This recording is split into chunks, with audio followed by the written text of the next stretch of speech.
Good afternoon, Matt.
The Committee on House Administration will come to order.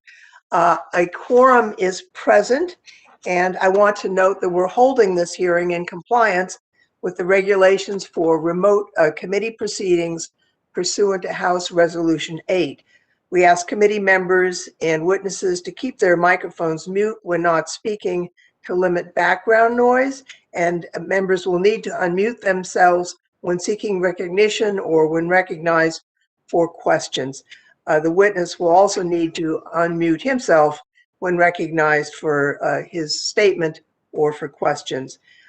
We ask that everyone keep their cameras on at all times. Even if you need to step away for a minute, please don't turn the camera off. The rules don't provide for that. And also members are reminded that the rules prohibit participating in more than one committee proceeding at the same time. At this time, I ask unanimous consent that all members have 5 legislative days in which to revise and extend their remarks and have any written statements be made part of the record. And unless there's objection, I hear none, that is so ordered. Specifically, the scope of today's hearing is the initial work by the Inspector General for the Architect of the Capitol, Christopher Falla, related to the January 6th attack. The Inspector General and his team moved swiftly after the attack to begin a review of the agency's preparations for and response to January 6th. His first flash report focuses on the AOC's emergency preparedness efforts before the January 6th attack, and his second flash report reviewed the AOC's role in securing the Capitol campus for large public gatherings. Each of Inspector General Falla's reports makes findings and recommendations for the agency. His first report found a lack of updated emergency management policies and procedures for responding to active shooter workplace violence, protesters, and civil disturbances, and a lack of integration with emergency preparedness policies or other ledge branch entities. We'll hear more about these issues and the IG's recommendations for addressing these problems today. As with our recent public hearings with the Inspector General for the Capitol Police, we're the first congressional committee to have a public hearing on these findings. Although this is our 4th day of public hearings related to the attack, I'll repeat what I said on Monday. I continue to believe that Congress must establish a commission focused specifically on the January 6th insurrection. Such a review is necessary, even though I agree with Republicans like Senator Mitch McConnell, former Speaker John Boehner, and Representative Cheney that former President Donald Trump bears ultimate responsibility for inciting the dangerous and deadly insurrection. In the meantime, the committee will continue its important work. Today, that work includes a review of the IG's findings with respect to the agency's emergency preparedness. The AOC has a long and important history and has served the Congress and the nation for nearly 230 years. Now, obviously, it's a much different agency with more significant responsibilities than when it was created in 1793. Today, it's more than 2,200 employees, care for more than 18.4 million square feet of facilities, more than 570 acres of grounds, and thousands of works of art. The agency plays an important role in the execution of the security infrastructure of the numerous events that occur on the Capitol campus, which includes the installation of an enhanced security perimeter and facilitation of enhanced screening techniques. It supports the security and resilience of the infrastructure and essential functions of the U.S. Capitol campus, and not just for Congress, but for the Supreme Court and the Capitol Police. Moreover, Architect Brett Blanton is a member of the Capitol Police Board, and earlier today, I noticed a hearing for next week on reforms to the Capitol Police and the Capitol Police Board, and we will invite Mr. Blanton to testify. Given its role and responsibilities with respect to security and resiliency of 2 of the 3 branches of the federal government, it's essential that the AOC be prepared and equipped to respond to a range of emergencies and security challenges. We'll hear more today about its preparations and training efforts in that regard.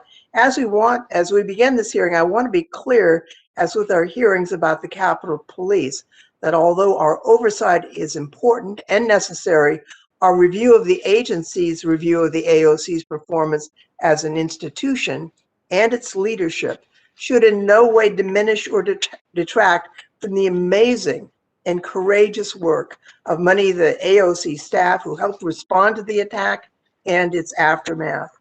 The work of AOC employees, much of which takes place behind the scenes, helps Congress run on a day-to-day basis and is of vital importance. But on January 6th, their work took on historic urgency and meaning. By helping to clear the Capitol and the House and Senate chambers, the men and women of the AOC made it possible for Congress to return to work the very night of the attack. That sent a powerful message about the resiliency of our democracy to all Americans and to the world. There's only one way to describe the women and men of the architect of the Capitol who served that day: patriotic. So on behalf of the committee, let me take this opportunity to again say thank you. Our goal is that the oversight we perform here will help ensure that the AOC and all of its staff can perform their work as effectively and as safely as possible. And that in turn will help Congress work better and in an environment that provides both security and access by the American people to their government. Now I'd like to recognize the ranking member, Mr. Davis from Illinois, for his opening statement. Well, first off, thank you, Madam Chair. Appreciate your comments and appreciate your partnership. I also want to say thank you to the Inspector General for being here today. The architect of the Capitol, Inspector General, is examining the events of January 6th because the architect of the Capitol as an agency is in charge of preparing the U.S. Capitol grounds prior to major events and during an emergency. It's because of this incredibly important role that the AOC is a voting member of the Capitol Police Board, along with the House Sergeant at Arms and the Senate Sergeant at Arms. I know everyone serving on this committee and those who have been covering it have heard me talk about the issues with the structure and the scope of the Capitol Police Board again and again. But I strongly believe that if we want to make significant improvement to the security operations on Capitol Hill, which I think we all do, we need to reform the entity making those decisions. And I believe the IG's reports we are examining today clearly highlight a number of the major issues with the board that I've been talking about. In his report, the IG found that despite the AOC being responsible for the physical security of the Capitol complex, the other members of the Capitol Police Board generally permit the AOC little to no role in developing the security plan for major events at the Capitol. Even worse, those other Capitol Police Board members generally meet privately outside of the board structure to approve any security plan without the AOC. These reports also, disturbingly, more broadly note that recommendations and suggestions made by the AOC are largely ignored or dismissed by the board, including decisions and plans surrounding January 6th. This is consistent with emails my office has reviewed as part of our preservation and document production requests made in our oversight capacity. In one email chain, the AOC was directed, not consulted, by the Sergeant at Arms to remove 500 bike racks, despite the AOC's concerns that this would remove a zone of defense. The lack of coordination between members of the board in developing and executing a security plan is incredibly concerning. I'm also concerned that the IG found that the AOC's Office of Chief Security Officer has been in a customer support role to the board and the USCP instead of a contributing role involved with the communication, coordination, and collaboration to secure the Capitol campus. Taxpayers are paying for experts in civil engineering readiness, anti-terrorism, force protection, critical infrastructure risk management, homeland security, and law enforcement to staff the OCSO, but they're not even involved in the security planning for major events at the U.S. Capitol. Where's the sense in that? I continue to be troubled by the intelligence provided to, but then dismissed by, the USCP. It appears the chief security officer within the AOC also provided intel to the U.S. Capitol Police that social media chatter was showing threats of violence and that groups bringing weapons and ammunition to the Capitol was possible. However, these serious red flags were dismissed by the Capitol Police. I can only help but wonder that if the AOC's role on the board was respected and the AOC's chief security officer was routinely brought in and consulted before these major events, I wonder if their concerns would have been taken more seriously and our security posture would have been different. But our job needs to be moving forward and fixing our security vulnerabilities. I believe from these reports and our previous hearings, there's a serious and immediate need to reform the Capitol Police Board. It seems there were laws enacted in the 1990s, referenced by the IG, that weakened the AOC and transferred some of its critical security responsibilities to the board. I look forward to discussing these issues with the IG, but I think this committee needs to further examine those laws as well as hear from the entire board. I appreciate Chairperson Lofgren's commitment on Monday to hold a hearing with the full board, and I hope we can get that scheduled in the near future. It's clear from the IG's report that the board is not operating now as it was intended to, and it's lacking in transparency and accountability. As the IG says in his report, there's a culture where the AOC operates in a supporting capacity and has no authority to contribute to the design and/or preparation of the security plan unless directed by the board. This is something that needs to change. Beyond the board, I believe there are other issues that have left our campus more vulnerable than it would be because of COVID-19 decisions. Just as COVID-19 and government decisions have impacted the workforce across the country, the Capitol Hill workforce has changed as well.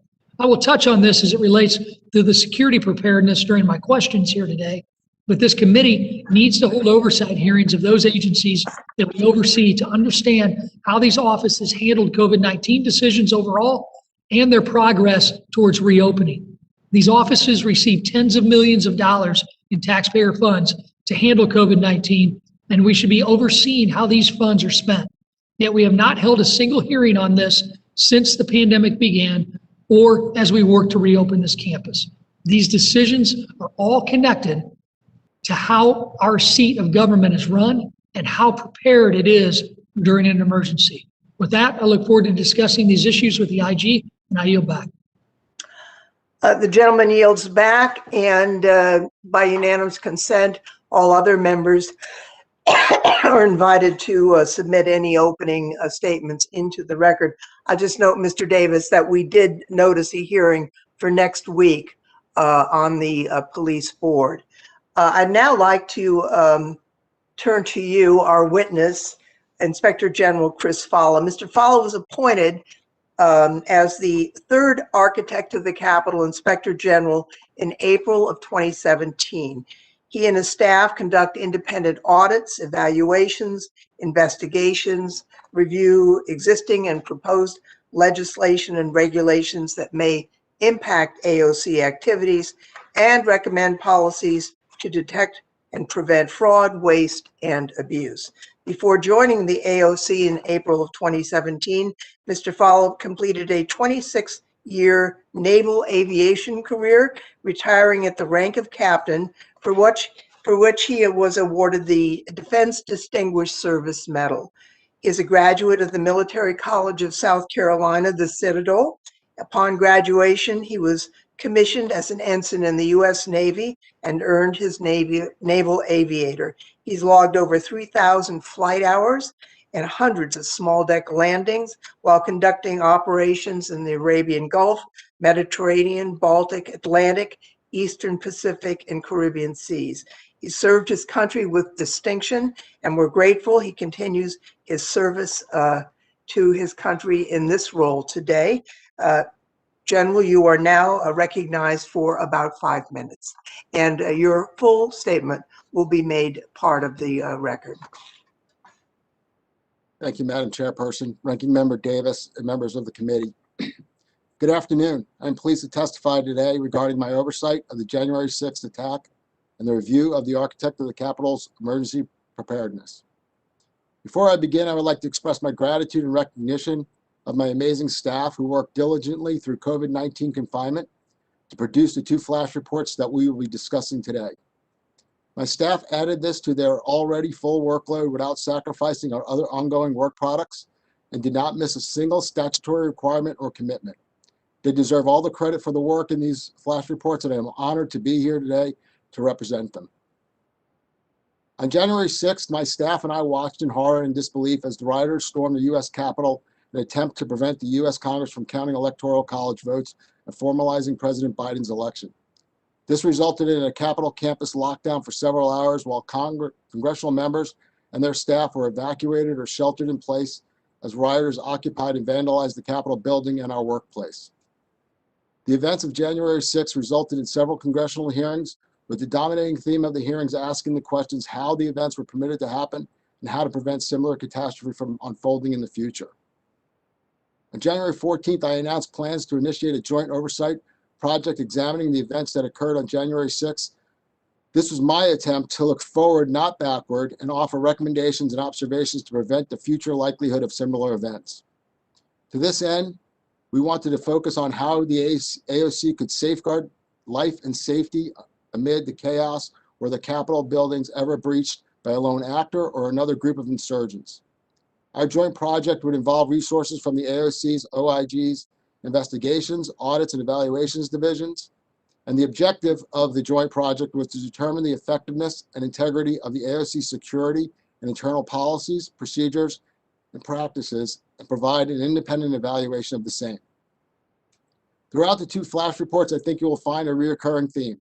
A lack of communication and coordination exists on the Capitol campus amongst the many entities providing security and emergency preparedness for the AOC employees, staff, and members of the legislative branch. In our first flash report on the AOC's emergency preparedness prior to January 6th, released in April, we found that the AOC lacked updated emergency management policies and procedures for active shooter, workplace violence, and protesters with limited information on emergency actions in response to a riot or civil disturbance. More alarming was the lack of planned drills and training over the years for active shooter, sheltering in place, civil disturbances, and workplace violence, even though the likelihood for these types of violence occurring at the Capitol has increased exponentially since 2017. AOC emergency management leaders commented that the legislative branch organizations do not conduct all-inclusive joint exercises, and often life and safety drills involve one or the other side of the Capitol campus. Additionally, coordination of these drills was extremely difficult. Although the recommendations we put forth in this report would not have prevented a breach of the Capitol, we believe strongly that policy implementation, training and drilling, along with collaboration and coordination, certainly would have lessened the panic and confusion and aided in the evacuation and security of those individuals inside.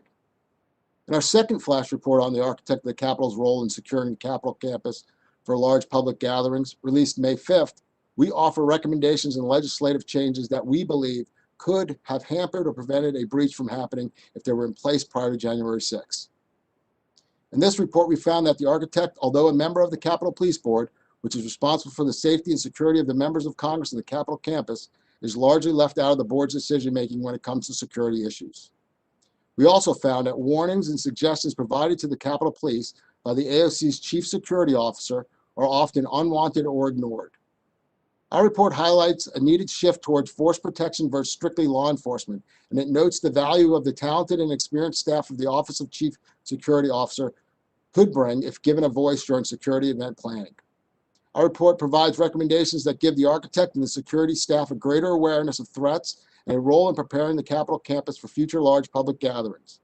We recognize the architect is not law enforcement and cannot provide tactical expertise to the USCP, but combining the USCP's expertise and that of the OSCO staff will make the Capitol a more secure and safer place when all involved are aware of campus limitations, engineering capabilities, and threats. Thank you for the opportunity to address the committee today, and I look forward to answering your questions. Thank you, General. We'll now have an opportunity for members to ask their questions for about 5 minutes. I'll turn first to the ranking member, Mr. Davis, for his questions. Thank you, Madam Chair. And again, thank you to the Inspector General. As you know, the architect of the Capitol plays a vitally important role in Capitol security. Staffing levels at the AOC are an important part of the complex's security preparedness.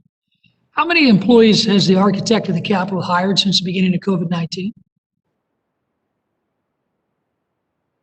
Thank you for your question, Congressman. I'm unaware of the exact number of new hires at the architect of the Capitol. I do know that some jurisdiction heads and vacancies have been filled, but I also know there are several vacancies within the Office of Chief Security Officer that have gone unfilled, including the deputy. Mr. Inspector General, in your research, how does this number of employees that is currently with the Architect of the Capitol compare to prior years pre-pandemic? Well, pre-pandemic, they were fully staffed at the Architect of the Capitol. Currently, due to COVID, the Architect of the Capitol has approximately, at this time, about 280 to 300 folks that are on COVID admin leave and have been absent from the Capitol due to their age limitations or health conditions that would be exacerbated by COVID. Sure. So you said, sir, 280 are still on administrative leave, paid non-working leave due to heightened concerns due to COVID? That is correct, sir. So 280, this is down from a high of 600 staff members, or over a third of the architect's workforce that you mentioned to me in a meeting we had, right? Yes, sir. We provided some updated numbers on that, but when it began, we had about 411 personnel at the AOC that were out on administrative sick leave, paid to be out. We issued a management advisory to the architect back in June of 2020 that there were gaps and problems with that, and that medical documentation needed to be researched and approved before putting these folks on leave.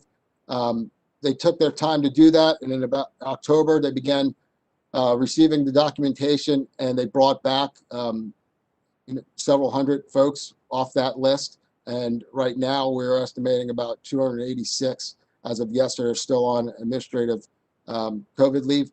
But we do have indications that 73 of the people who were denied are continuing to receive that administrative COVID leave. And this is something my office is continuing to look at and expecting to do a report on.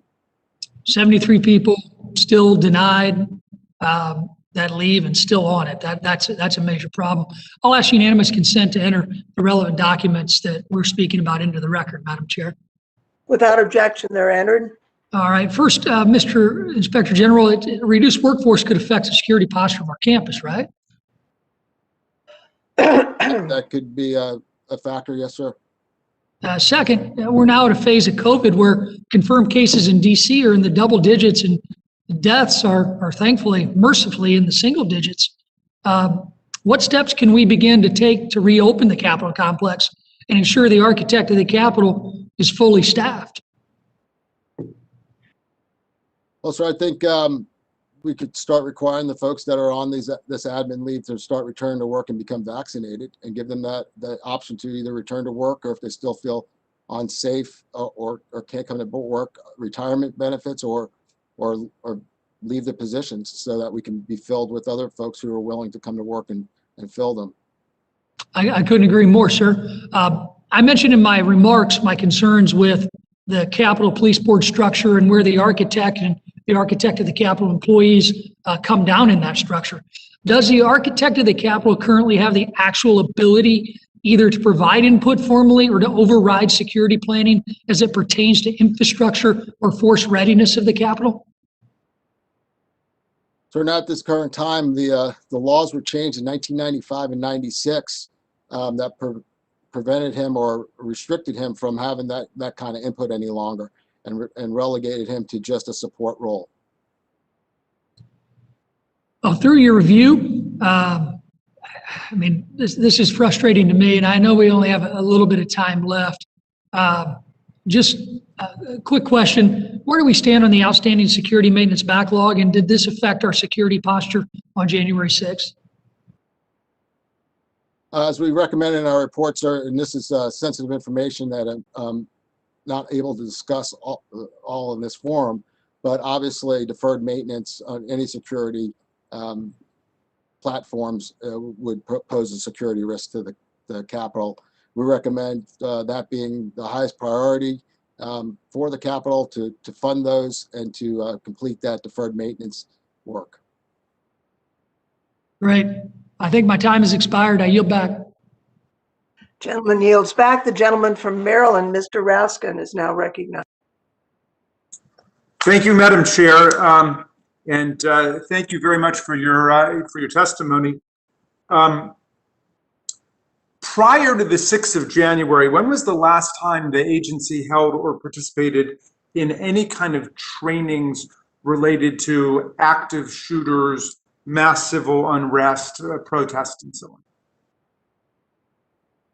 So going back, sir, we could not find anything besides an event in February of 2019 that was for sheltering in place, and that was due to a weather phenomenon and not a man-made event such as active shooter or riots or any kind of breach.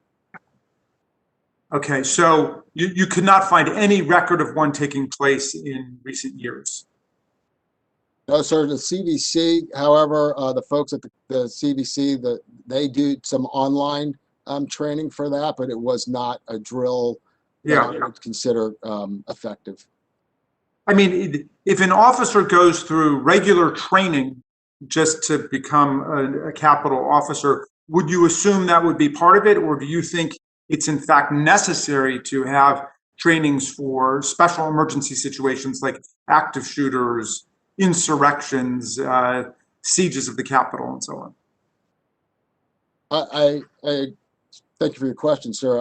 I believe that drilling is an extremely important part of the security and safety of the folks and members of Congress. Have there been any trainings since January 6th? Not that I'm aware of. We did have a aircon drill, which is more like worrying about somebody breaking the airspace around the Capitol. That was canceled in March of 2020, that was, and COVID was cited for that reason.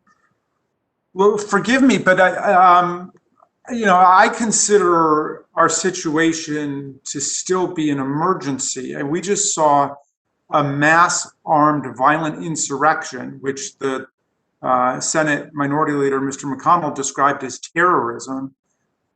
Against the Capitol, we had more than 800 people enter the Capitol outside of the metal detectors with no background screening. My feelings were well captured by Senator Lindsey Graham, who said we all could have died that day. They could have had a bomb.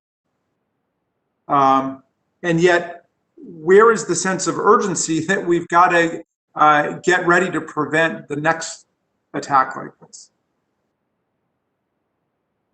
Well, that's why we produced our report, sir, and we tried to act so quickly on it with recommendations for the architect of the Capitol, especially the first report coming out with emergency preparedness and telling them that they need to start conducting drills and they need to do training, and they also need to update their policies and procedures on that. Right now, those are in limbo.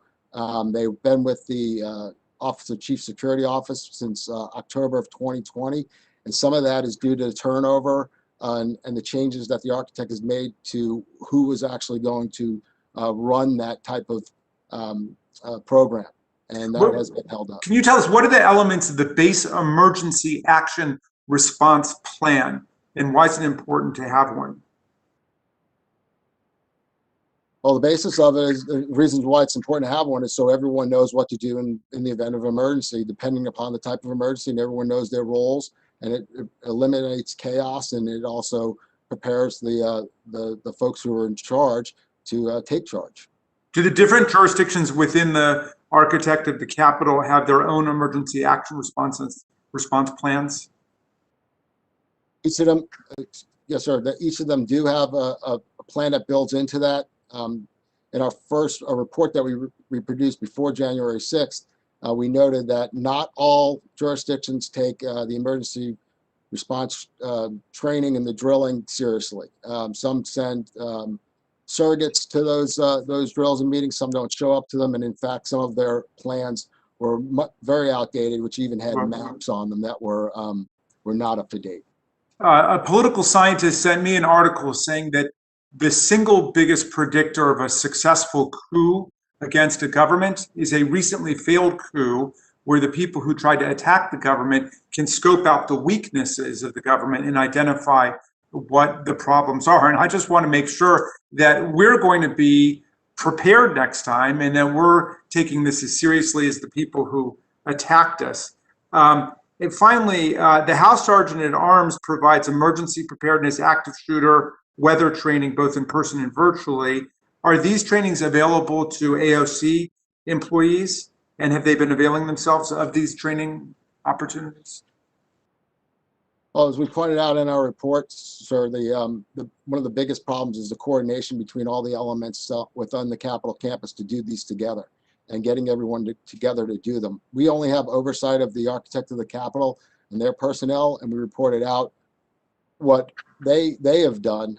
We are not aware of what the Sergeant at Arms has done, but we do know that the coordination between the different entities here on campus, including Sergeant at Arms, Capitol Police, and the AOC, is very difficult to do and coordinate, and including to get the staff and the members of Congress to. Thank you for your report. Madam Chair, we've got to get away from these bureaucratic fiefdoms and come up with a coordinated plan to defend the people's branch of government here. I yield back to you. Gentleman yields back. The gentleman from Georgia is recognized. Well, thank you, Madam Chair, and thank you for being here today, Mr. Fela. As a fellow veteran and aviator, I want to thank you for your service to our country and your continued service as well. In your report, you say that the Capitol Police Board helps to advance coordination between the Capitol Police, the Senate Sergeant at Arms, and the House Sergeant at Arms, and the Congress. Question, did the board help to advance coordination with the architect of the Capitol in the lead up to or during January 6th? Thank you for your question, Congressman. From all the evidence that we have seen, all the testimony that we have gotten, and what we've seen the architect testify to, they were left out of the planning and coordination for that, even when they had indications that it could develop into something greater than what it was. And for the most part, any recommendations that they were putting forward to prepare for it were ignored. So from your answer, I'm deriving that there was he was not included in any planning or coordination. Do you know, was planning and coordination done by the board that excluded him? I think it's very public, so that when the chief of police asked for the National Guard troops to be brought in, it was only asked of that opinion by the Sergeant at Arms at the time, and the architect was left out. It's in my opinion that the architect of the Capitol probably would have had a different decision on that, or a different opinion on that, and may have been able to sway the board to bring the National Guard in to protect the asset, which is the Capitol, and as well the members inside. Well, thank you. Are you aware of a decision in the evening of January 5th in which the architect of the Capitol was directed to move approximately 500 back racks, which are used as security barriers? Yes, sir, I am. I've read those emails as well, where the architect of the Capitol called them ludicrous. Okay, so I take for that the architect of the Capitol was not part of that decision-making process that involved shifting the racks. He made it known that he thought it was a ludicrous idea. However, the architect of the Capitol and his personnel are relegated to a support role for the USCP, and they just do as they're told. So they directed him to move them, didn't ask opinion or feedback. Yes, sir. All right. Was the architect of the Capitol well, I won't even ask that question, because obviously he wasn't pleased. If you said he called it ludicrous, then obviously he didn't think it was a good idea. So is this typical of security decisions made by the Capitol Police Board? In my read of your testimony, it seems that in security planning, the architect of the Capitol is effectively told what to do, as opposed to being a meaningful party in the planning process. Yes, sir. That is all indications from all our interviews with OCSO personnel, and the CSO have indicated that they are just in a support role only. Their recommendations or any alarms that they are sending off to the Capitol Police are mostly ignored. Okay, and correct me if I'm wrong, but the police board is made up of both Sergeant at Arms from the two chambers and the architect of the Capitol. Is that correct? That is correct, sir. But from what I'm hearing you say, it appears that the board has not been operating as a board, but isolating the architect of the Capitol, at least in this instance. Is that a fair statement?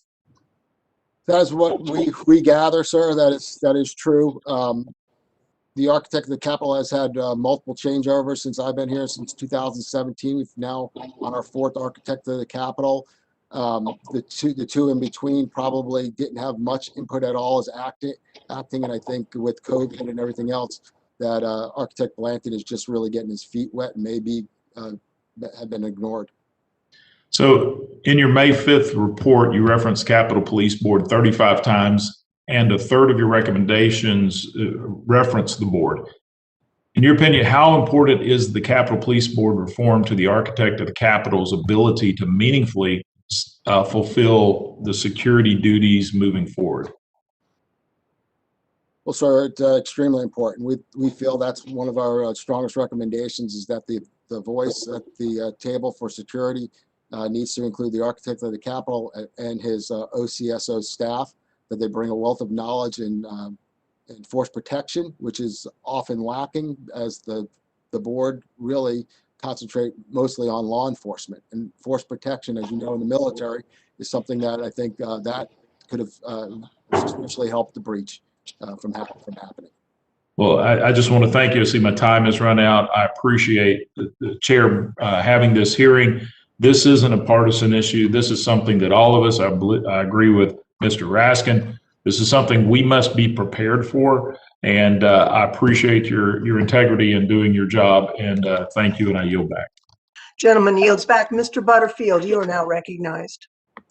Thank you very much, Madam Chair, for convening this hearing. And let me just say that I agree with the gentleman, Mr. Loudermilk, with respect to his last statement. This is a bipartisan effort, and thank you very much for your testimony today. And I look forward to continuing to work with you as we go forward. To the Inspector General, in this report, you note that there are future planning efforts for small group and integrated emergency preparedness training across the Capitol complex.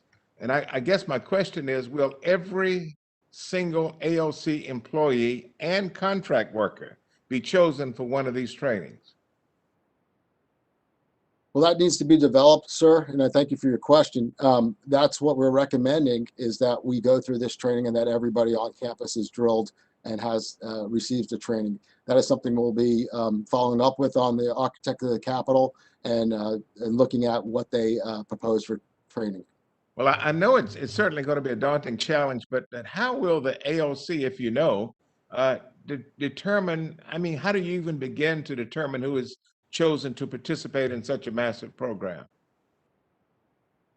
Well, number one, I think any person who works here on campus needs to be ready for an emergency and understand how to react to active shooter or sheltering in place. It's not you know, a pick and choose type of training. Everybody needs to be trained to do that here on campus. Most likely it'll include online modules and training to do that, maybe, and then some drills that need to take place. And we recommend that the drills take place at least once a year. What is meant when we say integrated emergency preparedness training? What really does that mean? We believe integrated training means all the entities that do security on the campus coming together and drilling together. That includes Capitol Police, that includes our folks at OCSO, and the architect of the Capitol, includes the Sergeant at Arms people, the members of Congress, and their staff. So you're saying that all of the entities will be involved in the training, or just some of the entities? Well, we can only oversight the architect of the Capitol and ask them to develop training for their personnel, but we would hope that they would coordinate with the other entities on the campus and get folks to work together to exercise these drills so that we can be better prepared if anything were to happen like this in the future. Okay, well, at the end of the day, who is ultimately responsible for providing emergency preparedness training for AOC employees? Where does the buck stop in this process? So right now, for the architect of the Capitol, all resides in the Office of Chief Security Officer. That's where the emergency training now resides since October of 2020. Thank you very much for answering those questions. Madam Chair, I'm going to give back my minute and 45 seconds. Thank you. Gentleman yields back, and Mr. Style, you are now recognized. Thank you very much, Chairwoman. This has been an informative hearing. We heard regarding the architect of the Capitol and having a number of individuals on administrative leave. We've also heard about some of the lack of engagement between the AOC and the Capitol Police Board. I have limited time, so I want to jump right in if I can. Mr. Failua, you've been the Inspector General for the architect of the Capitol, a member of the Capitol Police Board since 2017. Is that correct? I have been the Inspector General for the Architect of the Capitol since 2017. 2017. And prior to your appointment, you held positions of the Department of Defense Inspector General's office, correct? That's correct, sir. So fair to say you got plenty of experience in this field, and we appreciate your time today. During your tenure as IG for the architect of the Capitol, can you describe your interactions with the Capitol Police Board? In particular, how would you describe the staff's working relationship with the Capitol Police Board prior to January 6th? I had no interactions with the Capitol Police Board itself, sir, since January 6th. This is the first time we've ever looked. No, that's helpful. So no interaction. In your written testimony in previous meetings, you stated that you ran into roadblocks getting information from the Capitol Police Board. Can you very briefly describe some of those roadblocks? So when we launched our oversight project here, we put out requests for information. Some of that information we required it from the architect of the Capitol, who had it in his possession. Deferred maintenance, security deferred maintenance was one of those. We also were looking for the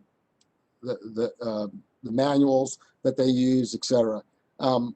We got some of the information. Other information was told to us that they couldn't provide it to us, that we had to go back and ask the Capitol Police Board itself for release. So in some ways, oversimplified, there were roadblocks in you getting that information. Your report, you state the architect is, quote, not officially informed as a board member on the security plans and safeguards in place at the time of these events, end quote. Here you're referring to the public gatherings. Were you able to find examples of the architect of the Capitol either being informed or involved in the security planning? We weren't. The closest thing that we found where they're more involved in is the inauguration, where the Secret Service is really in charge, but they seem to be a little bit more involved in the planning for that. So, thank you. So even as one of 3 voting members of the board, they're not regularly informed by the Capitol Police Board on security plannings, yes? That is correct, sir. So the architect of the Capitol has control over the security measures at the Capitol. Do you feel the AOC would be an important voice that the Capitol Police Board should hear from? Absolutely, sir, and that's what we recommend. I appreciate you saying that explicitly, because I think that's a really important point. Now I'd like to turn to the architect of the Capitol's Office of Chief Security Officer. Is the CSO an expert on securing the physical Capitol campus? Yes, sir. All the members that are. Okay, and so what is the Chief Security Officer's role in coordinating with the Capitol Police Board? It's a support role right now, sir. That's all they have is to do as the U.S. Capitol Police inform them to do. So even though the AOC is an actual one of 3 members of the Capitol Police Board, they're functioning in this capacity in a support role, yes? Yes, sir. So to your knowledge, did the Capitol Police Board as a whole coordinate with the Chief Security Officer in the lead up to January 6th? We did not see that through any of our interviews with OCSO. So there's no evidence that coordination occurred prior to January 6th in your research.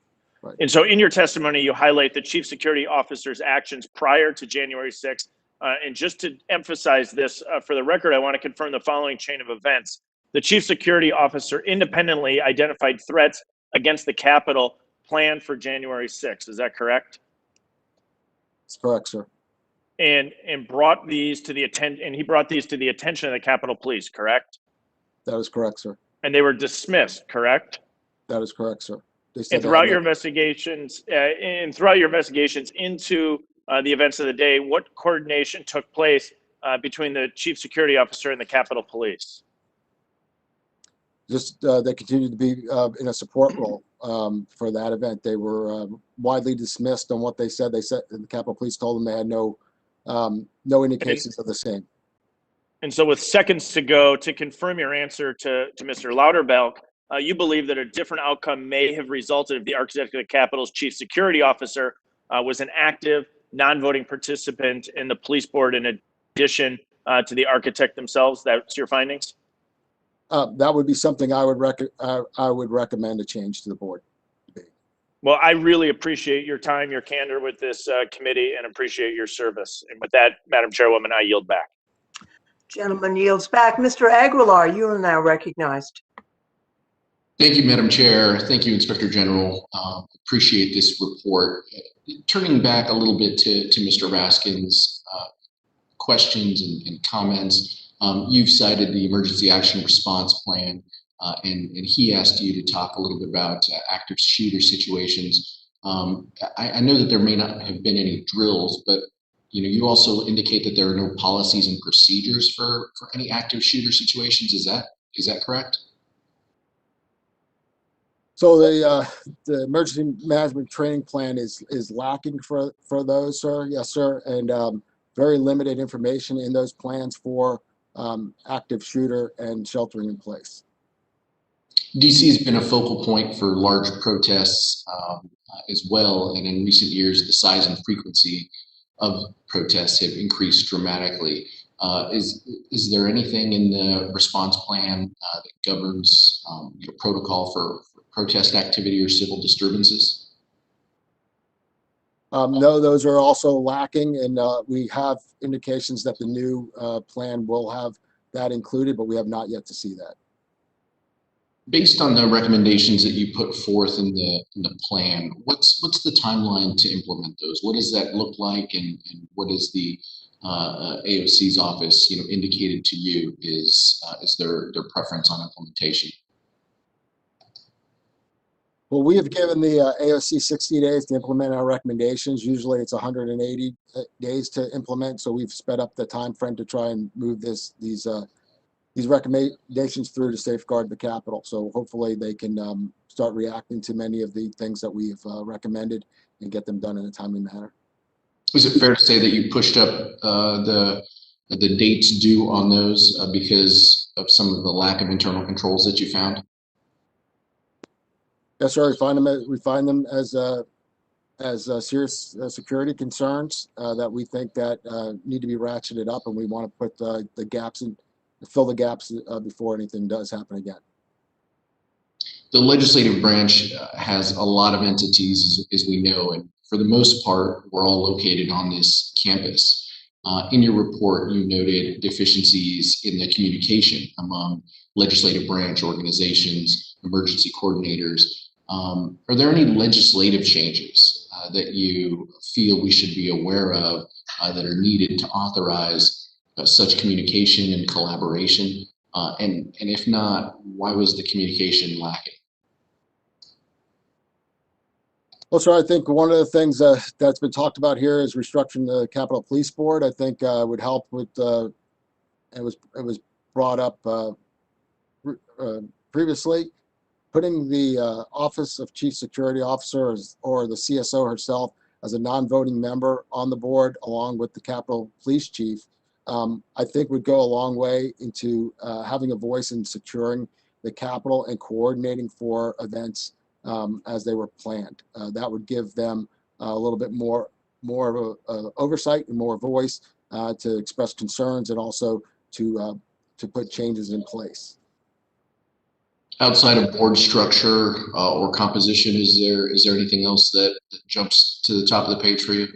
Well, again, the law was changed in 1995 and 96. It took away security implementation from the architect of the Capitol, and we think that was a contributing factor to what happened. And we think that, especially with the architect looking to the Army Corps of Engineers for some ways to secure the Capitol that are not a fence, but hardscape, moats, things like that. In order for him to do those things, he would have to get back security control, and that law needs to be changed. Thank you so much. I appreciate the report and your testimony here today. With that, I yield back, Madam Chair. Gentleman yields back. Ms. Scanlon is now recognized. Thank you, Chairwoman Lofgren.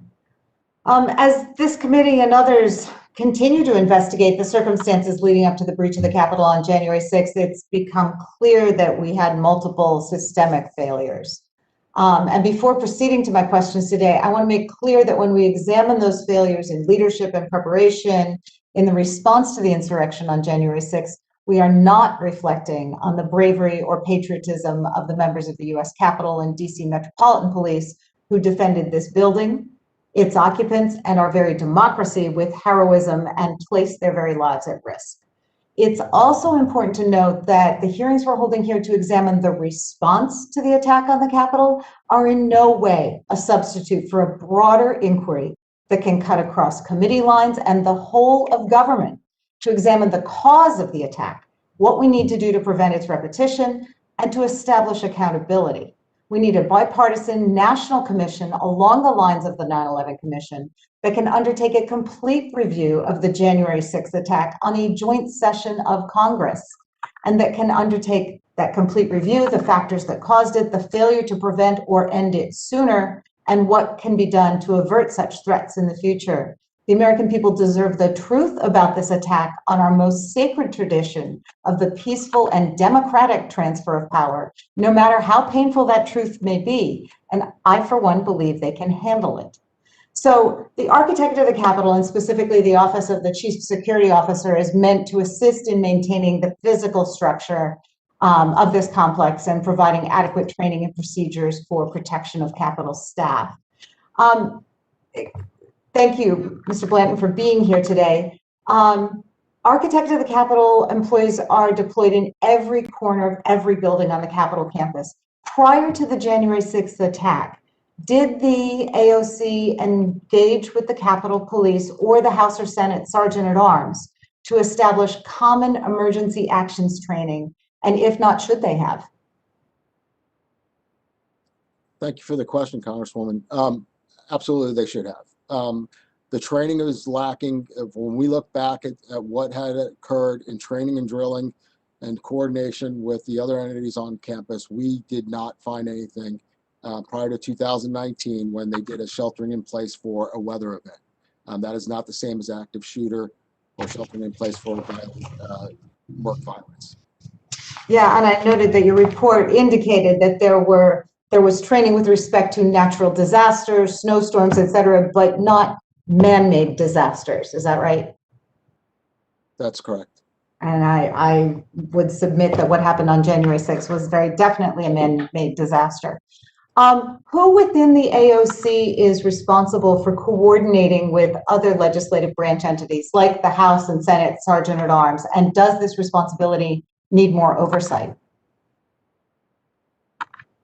So we've conducted oversight on that entity even before January 6th, when we saw that policies and procedures needed to be updated and there were things that needed to be changed, and we provided those recommendations to the architect in December. After January 6th, we went back and relooked at the drilling portion of it to look at, were they doing anything considering active shooter, things that happened on that day, rioters, et cetera, and we didn't find any. What we did note was that in October of 2020, the control over who does that changed hands. It changed from the safety folks at the AOC over to the Office of Chief Security Officer. And obviously it seems like the proper place for it to go, but within that transition, the policies didn't update quick enough and things haven't been put in place from October to January 6th in time. Can you talk a little bit more about the role of the Office of the Chief Security Officer, and in particular, how that officer would stay up to date on threats and intelligence? I think in the future, there's plenty of intelligence arms out there in the government, and then her being plugged into those intelligence arms will be what would be helpful to have intelligence to secure the Capitol and plan for events in the future. Okay. Your report also states AOC emergency management leaders commented that the legislative branch organizations don't conduct all-inclusive joint exercises, and often drills involve one side of the campus or the other. Having seen this deficiency, did emergency management leaders engage with AOC leadership to suggest developing a combined training? And if not, why not? It seems like the management leaders who mentioned that to us had found frustration in this, that they could not coordinate and get everyone together to do these things. So they have expressed frustration, but it is a coordination and collaboration nightmare for them to get everyone together to do it with all the different entities that go and are involved. And that does include, members and the staffers as well. I understand everyone is busy there, but it is, helps you know where to egress to, helps you know how to utilize your equipment that you have to protect yourselves. I won't go further into that kind of equipment, but I think it's important to drill to that and everyone be familiar with that, whether it's just the freshmen who come in having to do that during their freshman orientation would be a big step. And I couldn't agree more, because I was someone who was in my office and emergency equipment had not been hooked up. And even when I did get emails directing certain activities, I had no idea what they meant. So we have since done a training for my entire office, but you are absolutely right. We all need to know what to do. I see my time has expired, and so I yield back. Thank you. Gentlelady yields back. The gentlelady from New Mexico is now recognized. Thank you, Madam Chair, and for both holding this hearing, and Inspector General for coming to it and sharing with us your insights. I am seconding the idea that as a freshman congresswoman, we didn't have anything in our office that we needed. We didn't have escape hoods. We didn't have nothing, right? And so I look forward to the next class having the training that you discussed. And in fact, that's kind of where I wanted to start my questioning is, you have made many recommendations, and I wanted to follow up to find out what the progress of those were, the ones that you discussed that came out of the work that you had begun back in April 2020. And the report that, you began the work in April 2020, you issued a report in 2021. One of your recommendations was that the AOC organization leaders should implement a review and validation process to ensure the appropriate emergency management personnel are involved in planning AOC emergency management exercises. Can you give us an update on what progress has been made with regard to implementing that recommendation? Thank you for your question, Congresswoman. We have not gotten to review the recommendations yet, or the implementation of the recommendations yet. For the first report that we started in April, we gave that to the architect back in December, prior to the events of January 6th, and they had 6 months to implement everything we gave them. So we'll be going back and hopefully getting an update on where they stand with those. But in our flash report, we have given them 60 days to implement the things that we recommended to them. Some of those things, the coordination piece, obviously they can only do what they can do, but we will go back and review those recommendations and hopefully close those recommendations out to our satisfaction. Okay, and that might be the case as I go down these various recommendations. It might be that they're within the 6 months. So the other one was with regards to the feasibility study, to consider the quarterly emergency management training program. Do you know what the status is of that recommendation? What progress has been made? Unfortunately, we do not have that yet. Obviously, a feasibility study takes a little bit more time to contract and get out. So we expect that one to be closer to the 6-month mark before we hear anything back on that. Okay, what about with regards to implementing a standardized timeline for the periodic review of the management policies and procedures? What progress has been made in implementing that recommendation? Again, we don't have any indication of where they're at currently in that process. So then would the same answer be with regards to the emergency action response plans and the base emergency action response plans? That is correct, Congresswoman. Okay. So is there a sense in terms of as we're waiting for these recommendations to be implemented, what other agencies offer, like examples that we could look to, that the AOC could look to in terms of protecting the Capitol and Capitol-like grounds? We think that is definitely feasible to look to folks like the Pentagon and the Pentagon Force Protection that they have there and how they protect the Pentagon, and bring those ideas over to here. That definitely is feasible. One thing I will say is we've seen some progress already from the OCSO's office, and some of the recommendations that we made in the most recent flash report was encouraged just this week, where there was a protest that was planned for, that they put out a notice to all the people on campus at the AOC. They also encouraged supervisors to lock up tools and put tools away, and lock cars and equipment and things that could be used to vandalize or do things to the Capitol. So that was very encouraging that she took those steps, and they are already taking those steps that we recommended in our flash report that just came out the other day. Well, I'm glad to hear that, because we did see on January 6th where the equipment of the officers themselves was being used against them to great harm. Let me just follow up. In response to Representative Aguilar, we did ask what legislative action needed to be taken. So with regards to the recommendations that you're making, is there any recommendations what legislative changes we should do in addition to with regards to giving the AOC back some security authorization? I know that there's a big step has already been taken in March that for Congress themselves to begin some training, like you said, so that you know where your equipment is and stuff. That's a big step. We think that is very helpful for you all. The changing the laws for the architect of the Capitol, I think, is the most important thing that you all can do, or look into something where there's more of a collaboration and coordination in that law with the Capitol Police and the architect, and not just so one-sided.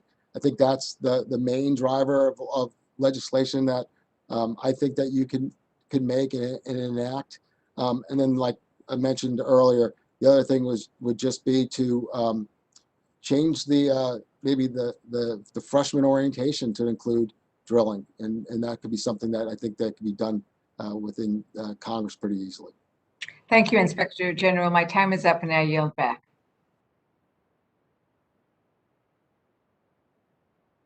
The gentlelady yields back. You know, I was a freshman in '95. Newt Gingrich had just become the speaker, and there was a lot going on. I honestly was not aware of the change. I wasn't a member of the committee at that time. What motivated the change in '95, '96 in terms of your research?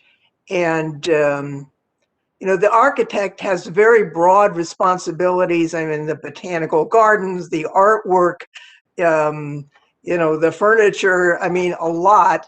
Was that it? I mean, can you go into why they did that and what the issue was? Thank you for the question, Madam Chair.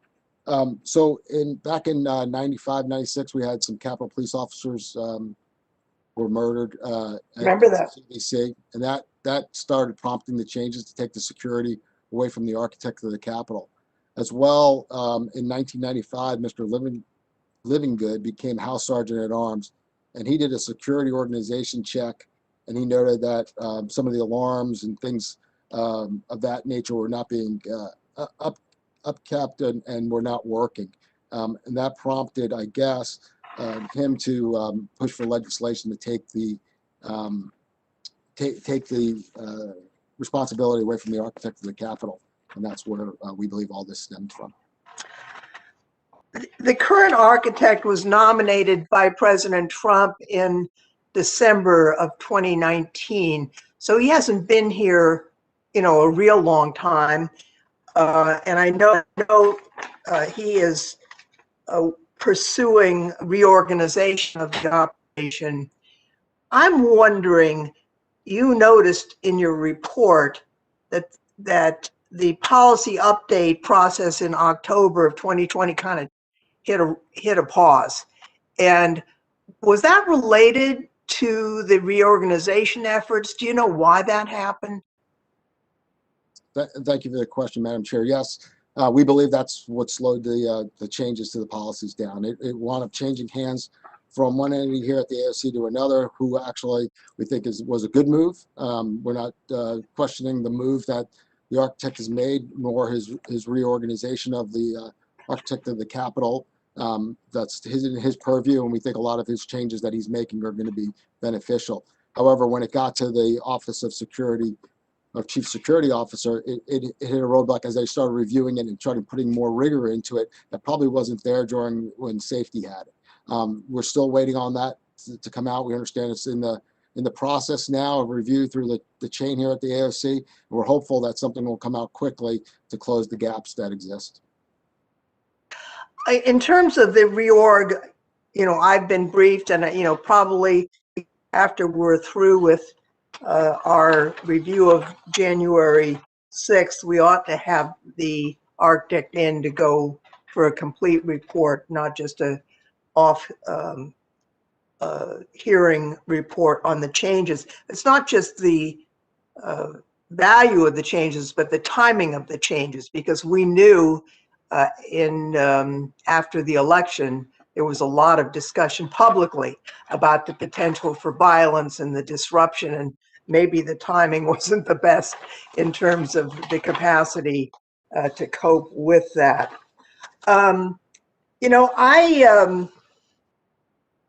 We're going to have a hearing next week on the police board. We're going to have the members of the police board before us. And I would welcome any further comments that you have for us. You can put them in writing if you like. And I think to some extent, one's view of it depends on where one is sitting. The Inspector General for the Capitol Police has been highly critical of the preparedness, the surveillance organization, the intelligence organization, and the management response, and may have one view because of where he sits, and you may have another view because of where you sit. And I think it might be worthwhile for, and no one opinion is necessarily wrong. It's just a matter of what you know and what you're informed about. It might be worthwhile for the IGs to get together and share perspectives, because you're all honest and you're all hardworking and you all care about our country and are doing your best to give us the unvarnished truth of what you're seeing. It's just you're all seeing what you're seeing. So I'm wondering if we organize that, not in a public setting necessarily, we didn't go have lunch and talk about this, would you be comfortable participating in that? I absolutely would, Madam Chair. That would definitely be something I'd be interested in participating. Because we're going to have to come up with a conclusion about what we do with accountability. I think all of us agree that we need to have an improvement in our security posture here. I think many of us believe that the Capitol Police needs to move in the direction of a security force as opposed to an ordinary police department, that our intelligence operation needs a massive upgrade, that there needs to be better communication, and the command structure needs to be reviewed. Who does that? We don't know yet. But we do know that we need change, and all the expertise that you have and the other IGs have will be very valuable to us. So I appreciate that. And we have now, I think, finished our questions for you, Mr. Fala, and we may have additional questions subsequent to this hearing. If so, we will submit them to you in writing, and we would ask the courtesy of a response from you should that occur. I want to thank you for the time that you've taken here today to testify, as well as your ongoing efforts for our country as Inspector General for the AOC. And that, unless there's nothing further before us, we will see each other next Wednesday, committee, for the Capitol Police Board hearing. And this hearing is now adjourned.